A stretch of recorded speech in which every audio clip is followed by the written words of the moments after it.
Organisation star అంటే society for transfer actions and rights.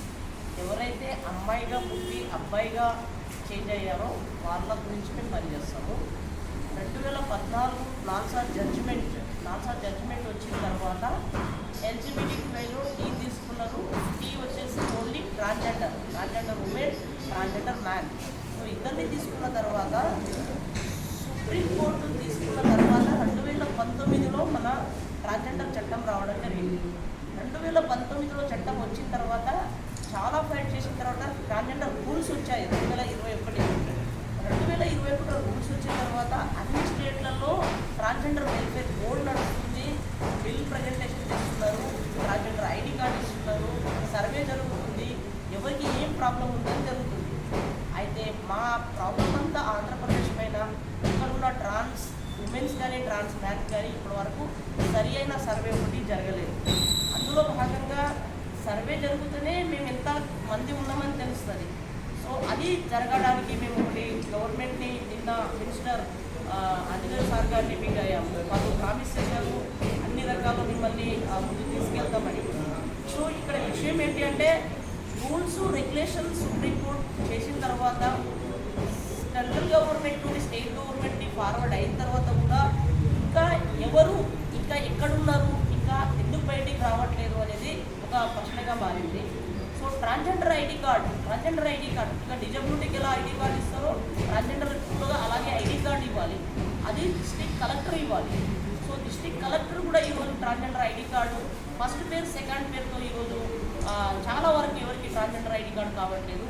ఇక్కడ చూస్తే మినిమం మాకు మన స్టేట్లో ఆంధ్రప్రదేశ్లో కావాల్సిన పనులు transgender ID card pending, Aadhaar card problem, ration card problem, voter ID card problem. Single women కింద మాకు ఎందుకంటే పింఛన్ ఇస్తారు, ట్రాన్స్జెండర్ రైట్స్ అండ్ రూల్స్ వచ్చాయి కదా మా పేరుతో ఇవ్వండి. సో సింగిల్ ఉమెన్స్ కింద మాకు పింఛన్స్ అవసరం లేదు, పింఛన్ సరియైన రూపంలో ఇవ్వాలని కూడా డిమాండ్ చేస్తున్నాం. అండ్ హెల్త్ ఎడ్యుకేషన్ ఇక్కడ చూస్తే ఇప్పుడు ఒక సంవత్సరం కింద విజయవాడ గవర్నమెంట్ హాస్పిటల్లో ట్రాన్స్జెండర్ క్లినిక్ ఓపెన్ చేశారు సపోర్ట్తో. ఈరోజు ట్రాన్స్జెండర్ క్లినిక్ లేదు. ట్రాన్స్జెండర్ పర్సన్కి హార్ట్ ఉంది, కిడ్నీ ఉంది, జనరల్ బాడీలో ప్రతి ఒక్క అవయవాల్లో ప్రాబ్లమ్స్ వస్తాయి ప్రతి ఒక్కరికి. సో ఈరోజు మేము ఎక్కడికి వెళ్ళాలి, ఏమైంది మా ట్రాన్స్జెండర్ క్లినిక్, ఇంకా ఎందుకు ఓపెన్ చేయట్లేదు? సో ఈరోజు పోలీస్ డిపార్ట్మెంట్ చూస్తే క్రైసిస్ అనేక రకమైన క్రైసిస్ వస్తాయి. స్పెషల్గా నేను ట్రాన్స్ మ్యాన్ గురించి మాట్లాడుతున్నా, ఎందుకంటే నేను ఒక ట్రాన్స్ మ్యాన్.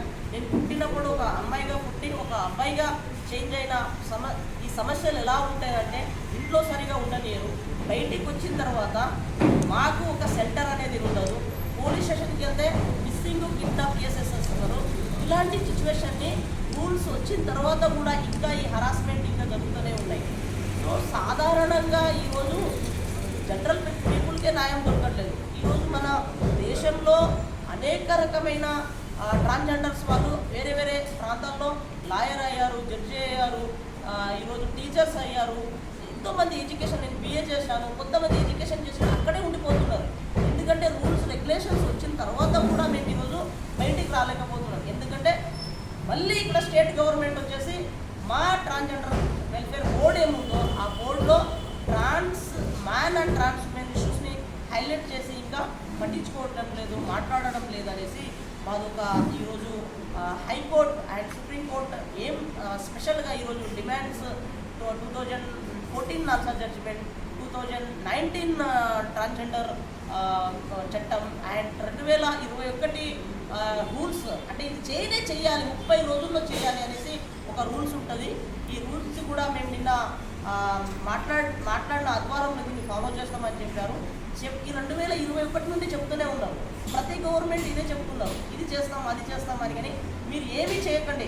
2016 వికలాంగుల చట్టం ఎలా ఉందో 2019 ట్రాన్స్జెండర్ చట్టం అలాగే ఉంది. అది రూల్స్ని మీరు ఫాలో చేయాలని ఈ విధంగా నేను అందరినీ రిక్వెస్ట్ చేసుకుంటున్నాను. నా పేరు కిరణ్ నాయక్. థ్యాంక్ యూ అన్న. పేరు కిరణ్ రాజ్ బందిలా, దివ్యాంగుల హక్కుల సాధన సమితి జాతీయ అధ్యక్షుడు. ఈరోజు ప్రధానంగా రాష్ట్ర వ్యాప్తంగా ఉన్నటువంటి ట్రాన్స్జెండర్ మిత్రులు ఎవరైతే ఉన్నారో, ట్రాన్స్జెండర్లు, ట్రాన్స్ మెన్స్, ఈ కేటగిరీలో వీరి యొక్క హక్కుల కోసం, రక్షణ కోసం, సంక్షేమ అభివృద్ధి కోసం ఏదైతే స్టార్ ట్రాన్స్మెన్ సొసైటీ ఏదైతే ఉందో వారి ఆధ్వర్యంలో నిర్వహిస్తున్నటువంటి కార్యక్రమం ఈరోజు ప్రధానంగా రాష్ట్ర వ్యాప్తంగా పలు సమస్యలతోటి ట్రాన్స్జెండర్స్ చాలా ఇబ్బందులు పడుతూ ఉన్నారు. వాటిలో ప్రధానంగా కూటమి ప్రభుత్వం ఏర్పడిన తర్వాత 2 సంవత్సరాలు కావస్తున్నప్పటికీ కూడా ప్రధానంగా ఇక్కడ తీసుకోవాల్సిన విషయం ట్రాన్స్జెండర్లకు గడిచిన కాలంలో చూస్తే, గత ప్రభుత్వంలో చూస్తే విభిన్న ప్రతిభావంతుల కేటగిరీలో పింఛన్లు ఇచ్చినటువంటి పరిస్థితి ఉంది. మరి అటువంటి ట్రాన్స్జెండర్లని అప్పుడు విభిన్న ప్రతిభావంతుల కేటగిరీలో తీసుకున్నట్టు వారిని నేడు ఒంటరి మహిళల కింద తీసుకొని వారికి 4,000 రూపాయలు పెన్షన్ ఇవ్వడం జరుగుతూ ఉంది. దీని ప్రధానమైన డిమాండ్ ఏదైతే ఉందో దివ్యాంగుల కేటగిరీలోకి ట్రాన్స్జెండర్స్ని తీసుకొని 6,000 రూపాయలు పెన్షన్ ఇవ్వాలని చెప్పి, అలాగే ఏదైతే 2019 ట్రాన్స్ హక్కుల చట్టం ఏదైతే ఉందో ట్రాన్స్ హక్కుల చట్టం ప్రకారం 2021 గత వైఎస్ఆర్ కాంగ్రెస్ పార్టీ ప్రభుత్వంలో ఉన్నప్పుడు వచ్చినటువంటి చట్టం ఏదైతే ఉందో ఆ చట్టంలోని రూల్స్ను అమలు చేయాలని, రూల్స్ ప్రకారంగా ప్రధానమైన డిమాండ్ ప్రభుత్వ సంక్షేమ పథకాల్లో 5% విద్య, ఉపాధి, వైద్యంలో అలాగే ఉద్యోగ అవకాశాల్లో కూడా 5% రిజర్వేషన్ కల్పించాలని చెప్పి డిమాండ్ చేస్తూ ఉన్నాం.